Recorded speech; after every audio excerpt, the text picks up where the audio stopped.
இன்றைக்கி நம்மளோட சேனலில் அம்மாவோட கைப்பக்குவத்தில் ஒரு நல்ல நாகர்கோவில் ஸ்டைல் மண் சட்டி மீன் குழம்பு எப்படி பண்ணலான்னு பார்க்கலாம் வாங்க. அதுக்கு நம்ம முதல்ல ஒரு அரை மூடி தேங்காய் எடுத்துக்கலாம்.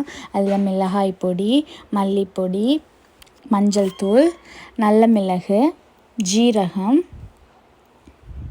கொஞ்சம் ஒரு நெல்லிக்காய் சைஸ் புளி, 4 பல் பூண்டு, ஒரு 10 சின்ன வெங்காயம், ஒரு பெரிய பழுத்த தக்காளி, இது எல்லாத்தையும் சேர்த்து நல்லா பேஸ்ட்டாக நம்ம அரைச்சி எடுத்துக்கலாம்.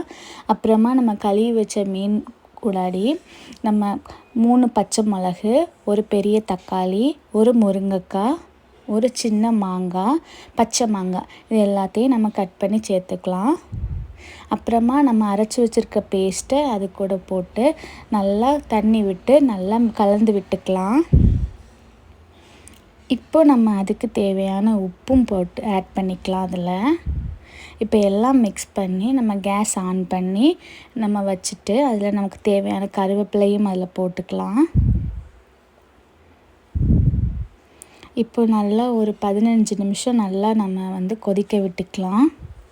நல்லா தளன்னு கொதித்ததுக்கப்புறமா நம்ம தனியாக ஒரு கடாயில் எண்ணெய், கடுகு, கருவேப்பிலை போட்டு தாளித்து அதில் ஊற்றிக்கலாம்.